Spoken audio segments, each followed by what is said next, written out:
আজ সকালে লিলুয়ার বিভিন্ন এলাকায় প্রচার সারলেন বাম প্রার্থী সব্যসাচী চট্টোপাধ্যায়। প্রচারে বেরিয়ে জনসংযোগ করেন প্রার্থী। দলের বক্তব্য সাধারণ মানুষের কাছে তুলে ধরেন। ভোট প্রার্থনা করেন প্রার্থী।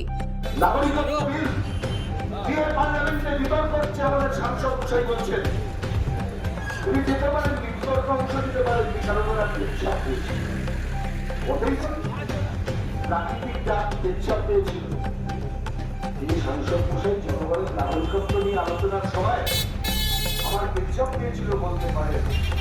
সেই সাংসদ মশাই আর যখন জনগণের বাড়িটা করবে তখন নিয়ে বলেছিলাম আসলে এরা কেউ জনপ্রতিনিধি নন, এরা ক্ষমতার দখল করার জন্য জনগণকে ব্যবহার করে, জনগণের ভোটকে ব্যবহার করেন।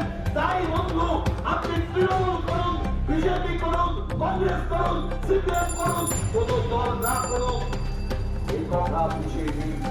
আপনাকে ওরা ব্যবহার করে, আপনার ভোটকে ওরা তোমরা রাজনৈতিক উদ্দেশ্যে কিছু লোকের ক্ষমতা রাখার উদ্দেশ্যে ব্যবহার করে, আপনাকে ব্যবহার করে। আমরা তাই বলেছি দয়া দয়া আমরা বলেছি দান দয় মর্যাদা চাই, মাথা উঁচু করে বাঁচার অধিকার চাই। বামদল দিয়েছিল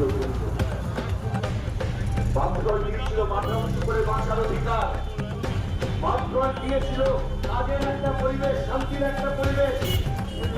সবাই বলতো না যে পশ্চিমবাংলার 34 বছরে পার্টিবাজি করে, ঝান্ডাবাজি করে সিপিএম সব কারখানা তুলে দিল।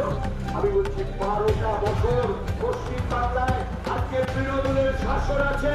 12টা বছর পশ্চিমবাংলায় ধর্মঘট ভাঙার জন্য তৃণমূল দালালি করে পাঠিয়ে 12টা বছর বাংলায় ধর্মঘট হয় না। আজ এই 12 বছরে বাংলায় কটা শিল্প এসেছে? তৃণমূল কংগ্রেসের নেতাদের জবাব দিতে হবে না। আপনি যদি প্রশ্ন করতে এখানে বসে 34 বছর সিপিএম সব শেষ করে দিয়েছে, আপনাকে জবাব দিতে হবে না? বাংলার এই হালতের জন্য আপনাকে দায় দিতে হবে না? বাংলার বেকার যুবক প্রশ্ন করবে, এই বেকারের মধ্যে আপনার ছেলে আপনার মেয়ে থাকবে। আজকে তারা প্রশ্ন করছে, বেকারের যন্ত্রণা জ্বালা প্রশ্ন করছে। অবাক করবে মুক্তিযোদ্ধা সরঞ্জাম সবাই কার্যকরী বলেছিল এই নির্বাচনী রাস্তার দাওয়াই ছিল। আমি বলেছি জনগণের কোন দাওয়াই ছিল। যারা দাওয়াইয়ের কথা বলে নির্বাচনে তারা আসলে পরে দেখানোর কথা বলে। একজন মানুষও আমার শক্তি তৃণমূলকে ভোট দিতে পারেন, বিজেপিকে ভোট দিতে পারেন, কংগ্রেসকে ভোট দিতে পারেন, নোটায় ভোট দিতে পারেন, ভোট দিতে না দিতে পারেন। ভোটে যখন দাঁড়িয়েছি প্রত্যেকটি মানুষের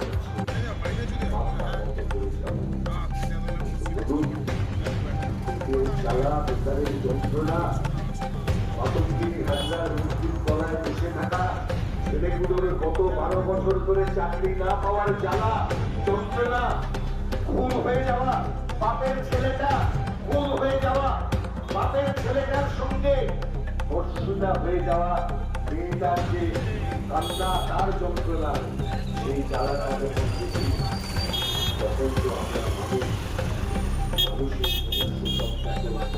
তাকে তো আমরা উপায় তাই চিৎকার আমাদের করতে হয়।